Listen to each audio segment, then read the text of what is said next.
all know that the border has to be secured, but once that happens, what's going to happen to the 12 to 13 million of illegals that are here? Are we going to round them all up and kick them out, or what are we going to do with them? Well, I want to say, first of all, I think that you have to take a series of steps. Step one is controlling the border. Step two is making English the official language of government.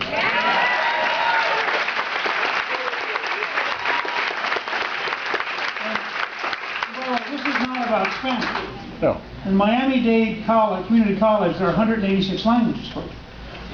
I mean, we attract people from the entire planet, and the only logical way to keep this country together is to have a governing language that people learn so they can all work with each other.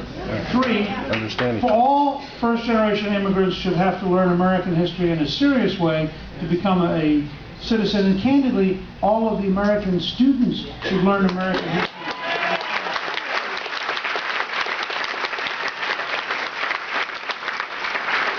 Four, we should fundamentally reform the legal visa program.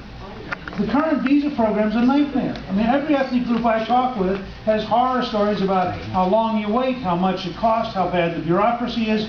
You know, we make it cheaper to come in illegally than it is to come in legally. And if you go to a place like Disney World, I mean, this is where you go to, for that matter, to Las Vegas. This is real money. Now, I go a step further, and some of you probably won't agree with this, but I think if you get a graduate degree in science or technology or engineering, and you are a foreign student, we should give you an H-1B visa with the degree, because I'd rather have you build the new factory here than go back to India to build the factory to compete with us. And you look at places, for example, Google, first-generation immigrants. And it's amazing the level of quality you have out of people who given a chance, will create jobs in America and become Americans and actually make us a richer, better country. Now, I believe you have to have a guest worker program. I believe it has to be outsourced to American Express, Visa, or MasterCard, because I do not believe the federal government could ever run it without massive fraud. And I would say that it has to involve the ability to identify the person as rapidly as you are identified when you charge gasoline at your gas station. Now, once you've done that, you have a very substantial economic penalty for any employer who hires somebody illegally. In addition, and I'm getting to your approach, I'm trying to give you a framework, okay? I think you've got to make it easier to deport people who clearly shouldn't be here. MS-13 gang members, convicted felons, drug dealers, the range of people who, frankly, the second they get out, they should be gone, and we should design it in a way that they don't come back. And that's what we have to control the border. Lastly, you raised a very tough question. I'm going to give you my version. I think we're going to eventually have to go to something like the World War II Selective Service Board, where you had a local community review panel. If somebody is a day laborer who showed up last year, frankly, they should go home. They broke the law, they're here, they have no natural ties. If you have somebody down the street who's been here 25 years, got 2 children.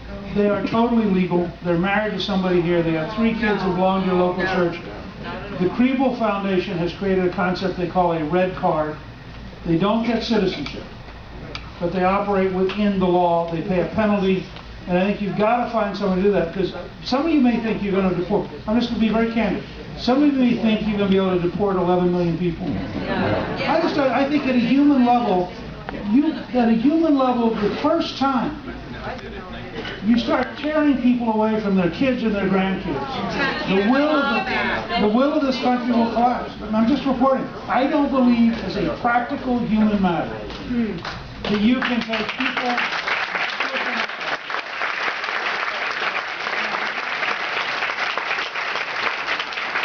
If you gain control of the border, and you have a legal guest worker program, and you're prepared to have penalties on employers, I believe within 4 or 5 years, this problem will have basically disappeared.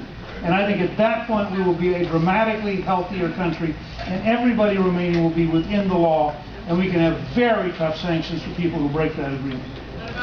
Good answer.